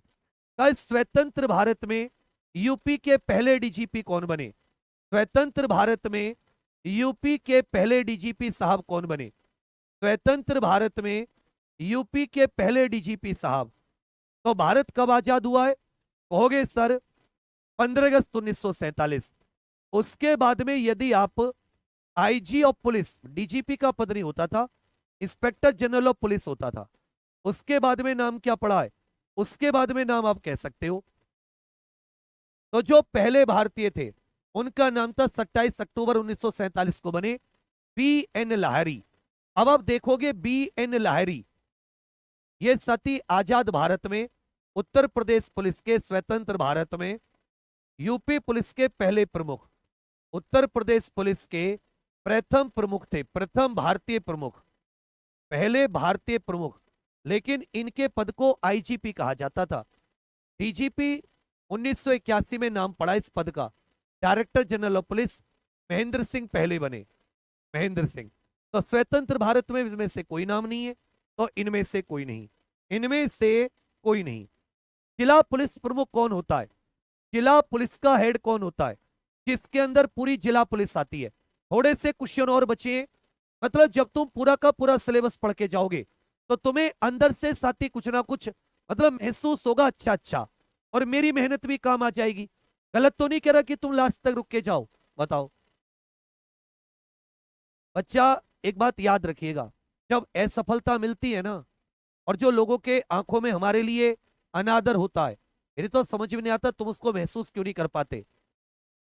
सबसे इंपॉर्टेंट होती है तुम्हारा जो एक प्रकार से कहते हैं ना आत्मसम्मान, आदर तुम्हारा, और तुम उससे अपने हाथों से खो दे रहे हो। तो मेहनत करोगे ना मेरे साथ, मैं हूं तो सही तैयार। इसकी थ्योरी भी बहुत अच्छे से, पूरा प्रॉपर नोट्स जो स्टडी मटेरियल होता है वो अपलोड हो चुका है। इसमें साथ ही आपको chapter wise test, weekly test, हर दिन जो पढ़ोगे पूरे दिन 5-6 क्लास का, शाम को 50 क्वेश्चन का टेस्ट। तो इसलिए मैं आपसे बार बार कह रहा हूं कि जो अंतिम प्रयास से एग्जाम प्रो ऑफिशियल एप्लीकेशन पर आप सभी लोग अंतिम प्रयास से जुड़कर तैयारी कीजिए। ये इतना महंगा नहीं है कि तुम्हारे घर का जहाज डूब जाएगा। इससे ज्यादा पैसे तुम छोटी छोटी चीजों को खर्च कर देते हो, लेकिन जो सीक्वेंस मिलेगी पढ़ने की और जो एग्जाम निकलेगा, ये सम्मान वापस लौट आएगा। थोड़ी सी मेहनत है, थोड़ी सी जान तो लगेगी। क्वेश्चन केवल एक आइडिया दे सकते हैं, लेकिन कभी भी थ्योरी का, और ये कैसे मैं बता पा रहा हूं 10-11 साल के अपने अनुभव से। टॉप करने के बाद में हम भी तुम्हारे जैसे कभी थे, जब एग्जाम नहीं निकलते थे, क्वेश्चन क्वेश्चन क्वेश्चन क्वेश्चन। लेकिन जिस दिन ये ठान लिया कि अब ये सब चलेगी कट ऑफ वगैरह, अब केवल एक चीज रह गई, क्या? मेहनत करनी है मुझे, जितनी मेरे से होगी। इसके अलावा कुछ नहीं। सोचो तुम्हारे जीवन में जो सबसे महत्वपूर्ण, जिससे सबसे ज्यादा प्यार करते हो, उसका कोई कॉल आ जाए, कुछ आ जाए, सबसे पहले उठाते हो, क्यों? क्योंकि वो तुम्हारे लिए प्रायोरिटी है, तुम्हारी प्राथमिकता है। ऐसे तुम्हारे लिए आज पढ़ाई को प्राथमिकता देनी होगी। इसके बाद में सब कुछ है। जिस दिन मैंने ये चीज अपना ली थी ना, टॉप किया, टॉपर पहले कह दिया था इस एग्जाम में टॉप करूंगा, एग्जाम देते समय कह दिया, एग्जाम के बाद कह दिया, पहले तब और बाद तीनों टाइम सेम बात। क्योंकि मैंने किसको प्राथमिकता दी? मैंने पढ़ाई को। तो तुम्हें किसको प्राथमिकता देनी है? ईमानदारी से बताओ कमेंट्स करके। पढ़ाई को। हो गए सर एसपी साहब। एसपी साहब जिन्हें सुपरिंटेंडेंट ऑफ पुलिस भी कहा जाता है, सुपरिंटेंडेंट ऑफ पुलिस भी जिनको कहा जाता है। यूपी में कितने पुलिस जिले और कितने आयुक्त हैं, कितने कमिश्नरेट हैं? तो याद रखिएगा, जो उत्तर प्रदेश के 75 जिले हैं, इनमें 7 जिलों में तो है कमिश्नरेट। कमिश्नरेट व्यवस्था होती है, कमिश्नरेट व्यवस्था। और 68 सातीय पुलिस जिले जहां पर चीफ एसपी साहब होते हैं। तो इसमें से साथी याद रखिएगा, कोई भी ऑप्शन नहीं है, इसका ई बनेगा। 68 जिले 7 कमिश्नरेट, 68 जिले 7 कमिश्नरेट। पूछा प्रश्न संख्या 63, यूपी के टैक्स इनकम में दूसरा सबसे बड़ा योगदान किसका है? यूपी की टैक्स इनकम में दूसरा सबसे बड़ा। तो कल मैंने इसका एक आपको पहला बताया था कि यूपी को जितनी भी टैक्स की इनकम होती है, उसमें सबसे ज्यादा योगदान किसका है? उसमें सबसे ज्यादा योगदान किसका है? तो आप कहोगे सर सबसे ज्यादा जो योगदान है वो स्टेट जीएसटी का है। पहले नंबर पर क्या जाती है? राज्य जीएसटी। जबकि दूसरा जो योगदान है ये साथी एक्साइज आ जाता है, राज्य उत्पाद शुल्क का। किसका भैया? राज्य उत्पाद। पूछा है यूपी में दूसरा सबसे अधिक ग्रॉस डिस्ट्रिक्ट डोमेस्टिक प्रोडक्ट वाला जिला कौन सा है? भाई पहला तो हो जाता है गौतम बुद्ध नगर। पहला कौन सा हो जाता है? गौतम बुद्ध नगर। दूसरा हो जाता है, कहोगे सर, उत्तर प्रदेश की राजधानी। दूसरा जिला कौन सा हो जाता है? कहोगे सर उत्तर प्रदेश की राजधानी लखनऊ। तो 64 का उत्तर क्या जाता है? भी आपका बिल्कुल सही है। यूपी बजट 2025-26 उत्तर प्रदेश के वर्तमान वित्त मंत्री बताना है। उत्तर प्रदेश के वर्तमान वित्त मंत्री कौन है? तो सुरेश खन्ना उत्तर प्रदेश के वर्तमान वित्त मंत्री हैं, सुरेश खन्ना। 20 फरवरी 2025 को यूपी का बजट आया। अंडर 17 विश्व कुश्ती चैंपियनशिप में भारत का स्थान क्या रहा है? अंडर 17 विश्व कुश्ती चैंपियनशिप में भारत का, अंडर 17 वर्ल्ड रेसलिंग चैंपियनशिप 2025 में भारत का स्थान क्या रहा है? अंडर 17 का मतलब है 17 वर्ष से पहले। 17 वर्ष से एथेंस में आयोजित हुई थी। ये कहां पर? एथेंस में। इसमें कौन आयोजित हुआ है? 2025 में कहां पर आयोजित हुई है? तो कहोगे सर एथेंस में। कहां पर आयोजित हुई है? कहोगे सर एथेंस में। तो मेंस में कजाकिस्तान का तीसरा, पहला अमेरिका का। जबकि महिलाओं में इंडिया का कौन सा स्थान रहा है? कहोगे सर पहला। और ओवरऑल यदि आप देखोगे तो इंडिया का इसमें कौन सा स्थान है?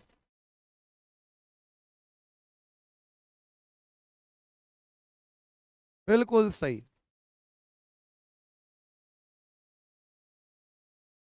तो दो गोल्ड के साथ आप ये कह सकते हैं कि हमारा इसमें तीसरा स्थान रहा है। एथेंस में आयोजित हुई है। कहां पर भैया? एथेंस में। 66 का पूछा है बलबीर सिंह सीनियर पुरस्कार 2025 किस पुरुष और महिला को मिला? बलबीर सिंह सीनियर ये बहुत प्रसिद्ध हॉकी खिलाड़ी रहे हैं। ये क्या रहे? बहुत ही प्रसिद्ध हॉकी खिलाड़ी। ये हॉकी के क्षेत्र में मिलता है। 2025 का बताना है किसको मिला? पीआर श्रीजेश, मनप्रीत सिंह, हरमनप्रीत सिंह, सविता पुनिया या हरमनप्रीत सिंह, वंदना कटारिया। थोड़ा सा दिमाग लगाओगे तुरंत उत्तर आ जाएगा। थोड़ा सा दिमाग। तो याद रखिएगा हरमनप्रीत सिंह और सविता पुनिया। हरमनप्रीत सिंह और सविता पुनिया। 2025 में सीके नायडू पुरस्कार, 2025 में सीके नायडू पुरस्कार किसको मिला? लाइफ टाइम अचीवमेंट के लिए सीके नायडू पुरस्कार से किसको सम्मानित किया गया है? सीके नायडू पुरस्कार से ये साथी किसको कहोगे सर सम्मानित किया गया है? तो सचिन तेंदुलकर इंपॉर्टेंट है। ये पहले टेस्ट कप्तान थे जो भारत के पहले टेस्ट क्रिकेट में कप्तान हुए, सीके नायडू। कौन सी ट्रॉफी इनमें से हॉकी से संबंधित है? इनमें से कौन सी ट्रॉफी हॉकी से संबंधित है? डेविस कप, ये आपकी भैया टेनिस से संबंधित है, Davis cup. Vijay Hazare trophy cricket से संबंधित है। इसी प्रकार याद रखिएगा सीके नायडू, ये भी किससे संबंधित है? ये भी क्रिकेट से। जो रंगा स्वामी कप है ये हॉकी से संबंधित है। नौचंदी मेला उत्तर प्रदेश के किस शहर में लगता है? प्रसिद्ध नौचंदी, एक्चुअल नाम क्या है? नवचंडी मेला, नौ दुर्गे का नाम पर इसी को क्या बोला जाता है? नौचंदी मेला। उत्तर प्रदेश में कहां पर लगता है प्रसिद्ध नौचंदी मेला? आगरा में कैलाश मेला है। आगरा में क्या है? ताज महोत्सव, फेमस कैलाश मेला। जबकि नौचंदी मेला उत्तर प्रदेश के मेरठ में लगता है। पूछा देवा शरीफ मेला ये किस जिले में लगता है? देवा शरीफ मेला ये उत्तर प्रदेश के किस जिले में? जो उत्तर प्रदेश के मेले और समारोह है ना, वहां से क्वेश्चन पूछा है। देवा शरीफ मेला अच्छे से याद रखिएगा, ये बाराबंकी में लगता है। लखनऊ घराना इनमें से किस डांस से जुड़ा है? लास्ट के 30 क्वेश्चन है। लखनऊ घराना इनमें से किस नृत्य से जुड़ा है? और जब तुम किसी चीज के 100 के 100 क्वेश्चन पढ़ लेते ना, तो मन में कॉन्फिडेंस जगता है कि मैं ये एग्जाम निकाल सकता हूं। और एग्जाम निकालने के लिए तो यहां पर आए हो। लखनऊ, बनारस और जयपुर घराना, लखनऊ, बनारस और जयपुर, ये तीनों कथक के प्रमुख घराने हैं। पंडित किशन महाराज को पद्म भूषण ये कब दिया गया? पंडित किशन महाराज, याद रखिएगा, तबला वादक है। पंडित किशन महाराज किससे संबंधित हैं? कहोगे सर तबला वादक। पंडित किशन महाराज किससे संबंधित हैं? कहोगे सर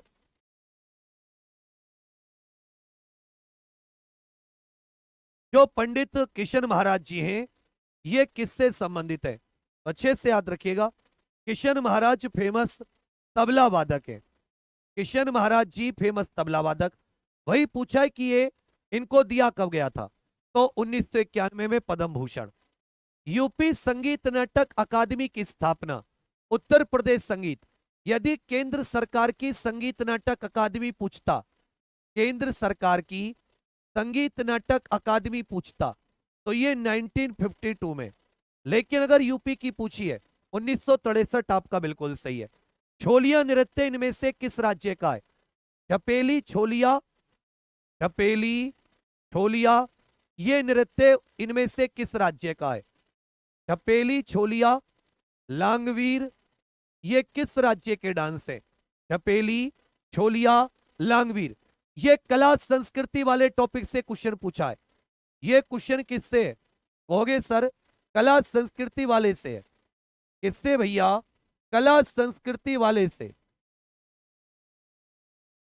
कला संस्कृति वाले से, बिल्कुल सही। ये उत्तराखंड में, उत्तराखंड में पूछा है। जोगनी नृत्य यूपी के किस क्षेत्र में प्रसिद्ध है? जोगनी, जैसे बुंदेलखंड में राई नृत्य, बुंदेलखंड में राई नृत्य। ब्रज में हो जाता है चरकुला, ब्रज में कौन सा है? चरकुला। पूर्वांचल में कजरी हो जाता है, कजरी, कजरी। याद रखिएगा जोगनी डांस जो है वो अवध क्षेत्र में प्रसिद्ध है। जोगनी अवध क्षेत्र में। सरधना महोत्सव किस जिले में आयोजित होता है? सरधना, ध्यान दीजिएगा, मेरठ में आयोजित होता है। पूछा यूपी में कितने दूरदर्शन केंद्र सक्रिय हैं? उत्तर प्रदेश में 7 दूरदर्शन केंद्र हैं। यूपी का एकमात्र परमाणु संयंत्र कहां पर स्थित है? उत्तर प्रदेश में एकमात्र ऐसा स्थान जहां पर परमाणु संयंत्र स्थित है। कि डुबकियां सिंधु में गोताखोर लगाता है, क्या जाकर खाली हाथ लौट कर आता है। मिलते नहीं मोती हुई गहरे पानी में, बढ़ता दुगना विश्वास इसी हैरानी में। आखिर मुट्ठी खाली इसकी हर बार नहीं होती, कोशिश करने वालों की, मेहनत करने वालों की कभी हार नहीं होती। नरौरा उत्तर प्रदेश, नरौरा उत्तर प्रदेश। उत्तर प्रदेश की पहली राज्य वन नीति कब घोषित की गई थी? उत्तर प्रदेश की पहली राज्य वन नीति, उत्तर प्रदेश की पहली राज्य वन नीति। उत्तर प्रदेश में सर्वाधिक वन कहां पर है? उत्तर प्रदेश के किस जिले में सर्वाधिक वन है? उत्तर प्रदेश के किस जिले में? 1952 में पहली नीति थी उत्तर प्रदेश के सोनभद्र जिले में, रॉबर्ट्सगंज जिसका हेडक्वार्टर है। किस जिले में रॉक फॉस्फेट के प्रमुख भंडार पाए जाते हैं? फॉस्फेट, जिसको साथी फॉस्फोरस भी कहते हैं, ये एक प्रकार का खाद है। तो किस जिले में रॉक फॉस्फेट, किस जिले में रॉक फॉस्फेट, किस जिले में रॉक फॉस्फेट? अच्छे से याद रखिएगा, ललितपुर जिले में, जो तीनों ओर मध्य प्रदेश से घिरा है। किस जिले में लॉयन सफारी पार्क, किस जिले में लॉयन सफारी पार्क है उत्तर प्रदेश के? हो गए सर इटावा में। उत्तर प्रदेश का सबसे पुराना वन्य जीव अभयारण्य, सबसे पुराने का मतलब है यह उत्तर प्रदेश का पहला भी है। चंदौली उत्तर प्रदेश में स्थित है, 1957 में। याद रखिएगा, चंद्रप्रभा वन्य जीव विहार। नंदा देवी चोटी, यह पूरी तरीके से भारत में स्थित सबसे ऊंची चोटी है।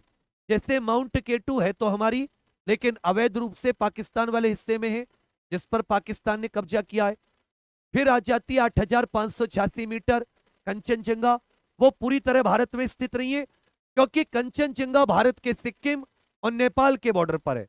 नंदा देवी पूरी तरीके से भारत में स्थित सबसे ऊंची उत्तराखंड। सुंदरबन डेल्टा भारत और किस देश के बीच में? यह विश्व का सबसे बड़ा डेल्टा है, विश्व का सबसे बड़ा डेल्टा, विश्व का सबसे बड़ा डेल्टा। अच्छे से याद रखिएगा, विश्व का सबसे बड़ा डेल्टा है। यहां पर सुंदरी वृक्ष पाए जाते हैं। यहां पर कौन से पेड़ पाए जाते हैं? सुंदरी वृक्ष पाए जाते हैं। यह भारत और बांग्लादेश में, इसको गंगा ब्रह्मपुत्र डेल्टा भी कहते हैं।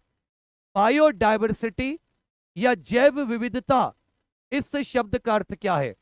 बायोडायवर्सिटी या जैव विविधता। एक चीज याद रखिएगा, भारत में बायोडायवर्सिटी अधिनियम जो है ये 2002 में आया है, जैव विविधता अधिनियम। बायोडायवर्सिटी, पृथ्वी पर सभी प्रकार के जीवन की विविधता, जो पृथ्वी पर अलग अलग प्रकार का जीवन पाया जाता है, उसी को जैव विविधता कहते हैं। प्रत्येक वर्ष 22 मई को जैव विविधता दिवस मनाया जाता है। क्योटो प्रोटोकॉल किससे संबंधित है? क्योटो प्रोटोकॉल किससे संबंधित? ये साथी ग्रीन हाउस गैसों के उत्सर्जन को रोकने, ये ग्रीन हाउस गैसों के उत्सर्जन को रोकने, ग्रीन हाउस गैसों के उत्सर्जन और जलवायु परिवर्तन को रोकने के लिए 87 का भी। 2011 की जनगणना के अनुसार भारत का सबसे अधिक जनसंख्या घनत्व वाला राज्य, सबसे कम जनसंख्या घनत्व अरुणाचल प्रदेश का। सबसे कम घनत्व किसका था? राज्यों की बात करें तो अरुणाचल प्रदेश का। सबसे ज्यादा पूछा है बिहार का। अगर जनसंख्या घनत्व की बात करें, बिहार का सबसे ज्यादा। पहली समकालीन और व्यवस्थित जनगणना यह किस वर्ष हुई थी? भारत की पहली समकालीन और व्यवस्थित जनगणना यह कब हुई थी? हो गए सर 1881 रिपन के समय पर। ईपीसीएच का हेडक्वार्टर कहां पर है? Export promotion council for handicraft. जो सती ये हथकरघा उद्योग होता है, हथकरघा उद्योग के लिए एक एक्सपोर्ट प्रमोशन काउंसिल है, जिसको ईपीसीएच कहते हैं। इसका कहां पर स्थित? तो कहोगे सर ये नई दिल्ली में स्थित है। कहां पर? नई दिल्ली। जब किसी देश का निर्यात उसके आयात से अधिक हो, जैसे मान लो भारत किसी देश को, जैसे अमेरिका को, हम लोग साथी एक्सपोर्ट ज्यादा करते, मतलब मान लो हमने एक्सपोर्ट 1,000 रुपए का किया और निर्यात आयात जो होता है ये हमने साथी कम, मात्र 50 रुपए का, तो हमारा फायदा है नुकसान है? तो जब किसी देश का निर्यात आयात से ज्यादा होता है, निर्यात या आयात से ज्यादा, तो याद रखिएगा हमेशा ट्रेड सरप्लस होता है, इसको व्यापार अधिशेष कहते हैं। और अगर आयात ज्यादा है, निर्यात कम है, तो व्यापार घाटा, जैसा हमारा चीन के साथ है। भारत में रबी की फसलें किस महीने में बोई जाती हैं? रबी की फसलें जैसे गेहूं, चना, सरसों, गेहूं, चना, जौ, सरसों, मटर, ये आप सबसे पूछा है। रबी की फसलें किस महीने में? तो जून जुलाई में खरीफ की फसलें बोली जाती हैं, मार्च अप्रैल में रबी की फसलें काटी जाती हैं, अप्रैल मई तक भी काटते हैं कुछ लोग, और अक्टूबर नवंबर के दरमियान ये बोई जाती हैं, अक्टूबर नवंबर के दरमियान बोई जाती हैं। पोंगल त्योहार किस राज्य में मनाया जाता है? यहां पर जो साथी मकर संक्रांति होती है, मकर संक्रांति को ही पोंगल कहते हैं। 4 दिन का त्योहार है, मकर संक्रांति को ही पोंगल कहते हैं। भोगी, सूर्या, मट्टू, कन्नुम। तो पोंगल त्योहार ये तमिलनाडु का त्योहार है। तमिलनाडु में पोंगल को, मकर संक्रांति को पोंगल कहते हैं। भारत में राष्ट्रीय आय का अनुमान कौन लगाता है? राष्ट्रीय आय जो होती है, नेशनल इनकम, इसका अनुमान ये केंद्रीय सांख्यिकी संगठन या राष्ट्रीय सांख्यिकी संगठन लगाता है। पानीपत का पहला युद्ध, अप्रैल 1526 में पानीपत का पहला युद्ध। देखिए 1556 ये अकबर और हेमू के बीच में, और 1761 में अहमद शाह अब्दाली और मराठों के बीच में तीसरा, मराठों के बीच। तो 1556 में सेकंड, और जो तीसरा युद्ध था पानीपत का वो अब्दाली और मराठों के बीच में 1761। पानीपत का पहला युद्ध ये बाबर और इब्राहिम लोदी। भारतीय संविधान की कौन सी अनुसूची भाषाओं से संबंधित है? भारतीय संविधान की इनमें से कौन सी अनुसूची, भारत के संविधान की इनमें से साथी कौन सी अनुसूची, सबके सब खींच करके उत्तर दीजिए। अब सभी जानते हैं इसमें 22 अनुसूची होती है। भाई इसमें कितनी अनुसूची है? अब कहोगे सरकार इसमें 22 अनुसूची है। कितनी है? 22 अनुसूची। ये 8वीं। 7वीं में शक्तियों का विभाजन, 9वीं पहले संविधान संशोधन से जोड़ी गई, 10वीं दल बदल। 96 का उत्तर भी। किस संशोधन ने शिक्षा के अधिकार को मौलिक अधिकार बनाया और हमारे संविधान में एक नया अनुच्छेद जोड़ा, अनुच्छेद 21 से, जो 6 से 14 वर्ष तक के बच्चों को अनिवार्य और मुफ्त शिक्षा का प्रावधान करता है। ये आया तो 2002 में था, लेकिन लागू ये 1 अप्रैल 2010 से हुआ। 86वां संविधान संशोधन 2002, 86वां संविधान संशोधन 2002। प्रकाश संश्लेषण में पौधे कौन सी गैस को अवशोषित करते हैं? जब पौधे अपना भोजन बनाते हैं, पौधे अपना भोजन बनाते हैं, तो इनमें से कौन सी गैस को? कहोगे सर कार्बन डाइऑक्साइड। जबकि रिलीज या छोड़ते कौन सी गैस है? कहोगे सर ऑक्सीजन। कौन सी गैस छोड़ते? कहोगे सर ऑक्सीजन। इस प्रकार साथी 2 क्वेश्चन और मैं ऐसे हाथ से लिखकर आपसे पूछ लेता हूं, हाथ से लिखकर पूछ लेता हूं। उत्तर प्रदेश का राजकीय पक्षी बताइए। उत्तर प्रदेश का राजकीय पक्षी और उत्तर प्रदेश का स्थापना दिवस कब मनाया जाता है, या उत्तर प्रदेश दिवस कब मनाया जाता है? उत्तर प्रदेश तो राजकीय पक्षी हो गया सारस क्रौच, सारस क्रौच। जबकि उत्तर प्रदेश दिवस ये प्रत्येक वर्ष 24 जनवरी को मनाया जाता है, प्रत्येक वर्ष 24 जनवरी। इस प्रकार साथी आपको अपने 100 में से स्कोर बताना है। एक आइडिया लग गया कि किस टॉपिक से किस तरह के क्वेश्चन आते हैं, योजनाओं से कैसे आते हैं, राष्ट्रीय अंतरराष्ट्रीय संगठन से, सोशल मीडिया से, जो आपके ये अनुसंधान संस्थान होते हैं, खोजकर्ताओं से, 3 दिवस से, और जो बाकी टॉपिक है उनसे कैसे। इसी है, उतना हार्ड पेपर नहीं आएगा, लेकिन सबसे इंपॉर्टेंट है कि आप एक सीक्वेंस में पढ़ें। सीक्वेंस का मतलब होता है क्रम में, हर सब्जेक्ट को क्रम में। स्पेशल जीके टॉपिक पर मैं खुद विशेष ध्यान दूंगा।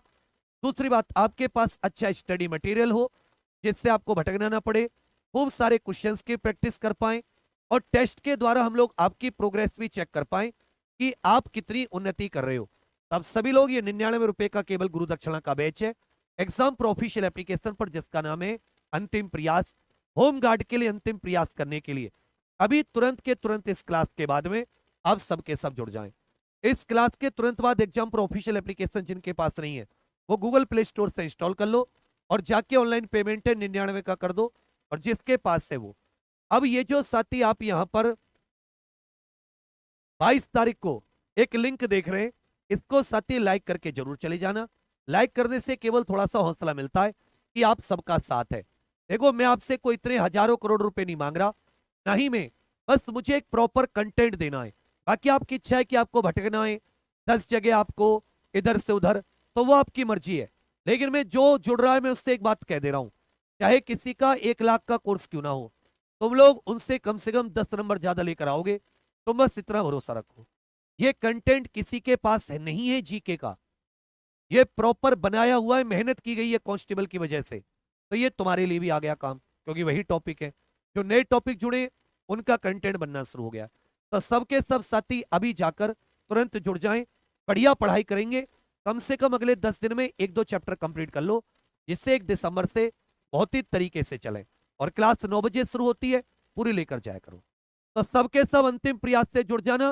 बाकी क्लास कैसे लगी कमेंट करके बताना। जो कमेंट करता, कल जिसने कमेंट करी सबको विशेष करता हूं, सबको आशीर्वाद। तो सबके सब क्लास कैसी लगी कमेंट करके जरूर बताना। आज के लिए इतना ही, धन्यवाद, थैंक यू बच्चा।